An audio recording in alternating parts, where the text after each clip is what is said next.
നമ്മുടെ എറണാകുളത്തെ തിരക്കുകളിൽ നിന്നൊക്കെ മാറി ഫാമിലീസും ഫ്രണ്ട്സും ഒക്കെ ആയിട്ട് ഒരു കിഡിലൻ ആംബിയൻസിലുള്ള ഒരു റെസ്റ്റോറൻ്റ് ആണോ നിങ്ങൾ നോക്കുന്നത് എങ്കിൽ നേരെ പോരെ നമ്മുടെ പ്രസ്റ്റീനാസ് കിച്ചണിലേക്ക്. ചില സ്ഥലങ്ങൾ അങ്ങനെയാണ്, നമ്മൾ ചെല്ലുമ്പോൾ തന്നെ ഒരു പോസിറ്റീവ് വൈബ് കിട്ടും. ദേ ഈ നിൽക്കുന്നതാണ് നമ്മുടെ കഥയിലെ താരം.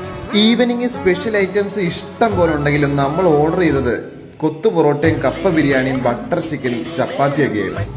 നല്ല ഫുഡ് നല്ല ആംബിയൻസിൽ സ്നേഹത്തോടെ വിളമ്പുമ്പോൾ അതിന്റെ ടേസ്റ്റ് കൂടും. ഞങ്ങൾ ട്രൈ ചെയ്ത ഓരോ ഐറ്റംസും ഒന്നിനൊന്നിന് മികച്ചതായിരുന്നു. അതേപോലെ നമ്മൾ ഓരോ ഫുഡും ടേസ്റ്റ് ചെയ്യുമ്പോൾ അറിയാം ക്വാളിറ്റി വൈസിൽ ഇവർ ഒരു കോംപ്രമൈസും കാണിച്ചിട്ടില്ല എന്നുള്ളത്. ഞങ്ങൾക്ക് 3 പേർക്കും കഴിച്ചാൽ ഏറ്റവും ഇഷ്ടപ്പെട്ടത് ഇവരുടെ ബട്ടർ ചിക്കൻ ആയിരുന്നു. ഒരു രക്ഷയില്ല. ഇനി ഫുഡടി എല്ലാം കഴിഞ്ഞ് നിങ്ങൾക്ക് കുറച്ച് നല്ല അടിപൊളി സ്നാക്സ് ഐറ്റംസ് മേടിക്കണമെങ്കിൽ അതും ഇവിടെ ഉണ്ട്. ഇവരുടെ സ്വന്തം ബോർമയിൽ ബേക്ക് ചെയ്തെടുത്ത ബ്രെഡിനും ഇപ്പോൾ ഡിമാൻഡ് കൂടി വരികയാണ്. അപ്പം നല്ലൊരു ആംബിയൻസിൽ നല്ല ഫുഡ് കഴിക്കണമെങ്കിൽ നേരെ പോരെ എരൂരുള്ള